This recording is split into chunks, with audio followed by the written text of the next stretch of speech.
Um anjo liberta Pedro da prisão.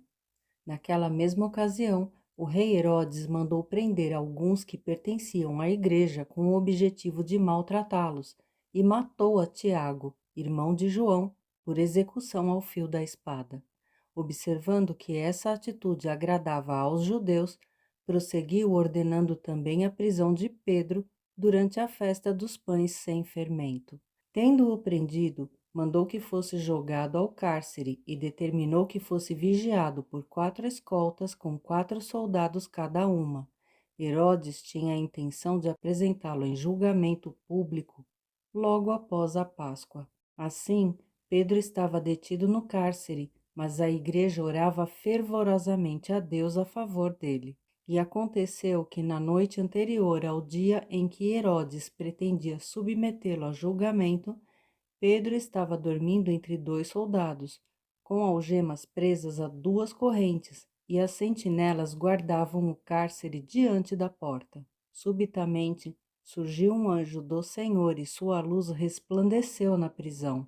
Então o anjo tocou o lado de Pedro e o fez acordar, ordenando: levanta-te depressa. E em seguida as algemas caíram dos punhos de Pedro.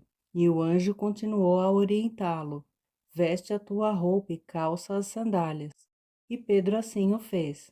Disse-lhe ainda o anjo: põe a tua capa e segue-me. Ao sair, Pedro o seguiu, mesmo sem saber se o que estava acontecendo por meio do anjo era de fato real, pois lhe parecia fruto de uma visão.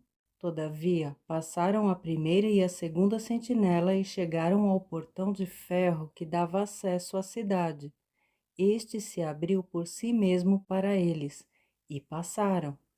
Tendo saído, caminharam ao longo de uma rua, e de repente o anjo se afastou dele.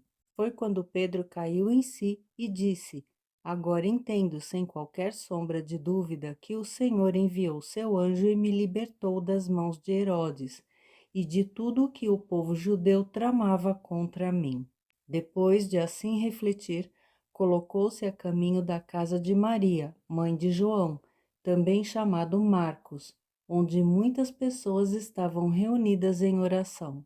Eis que Pedro chega e bate à porta do alpendre, e uma serva chamada Rode veio atender. Assim que reconheceu a voz de Pedro, tomada de grande alegria, ela correu de volta sem abrir a porta e exclamou: é Pedro, ele está lá fora à porta. Todavia eles lhe replicaram: estás fora de si. Mas diante da forte insistência da mulher em afirmar que era Pedro, ponderaram-lhe: ora, é possível que tenhais visto o anjo dele. Entretanto, Pedro continuou batendo, e quando enfim abriram a porta e o viram, ficaram atônitos.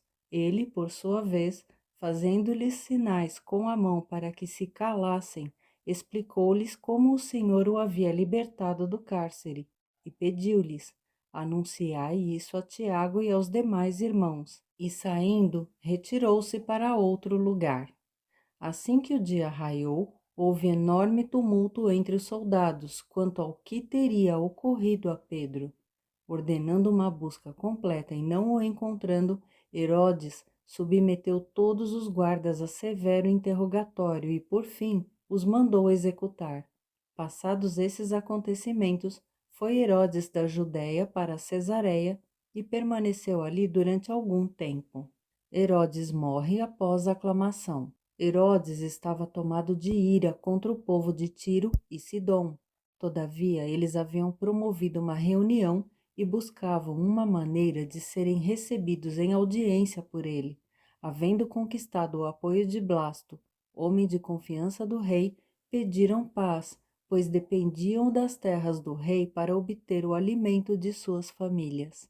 Assim, no dia marcado, Herodes, vestindo trajes majestosos, assentou-se no seu trono e proclamou um discurso ao povo. Então a multidão começou a gritar: eis que é um Deus e não um simples mortal que nos fala. Mas, considerando que Herodes não ofereceu glória a Deus, no mesmo instante um anjo do Senhor o feriu e ele morreu comido de vermes. Entretanto, A palavra de Deus continuava a espalhar-se por toda a parte, multiplicando-se. E, havendo concluído sua missão, Barnabé e Saulo voltaram de Jerusalém, levando consigo João, também conhecido por seu segundo nome, Marcos.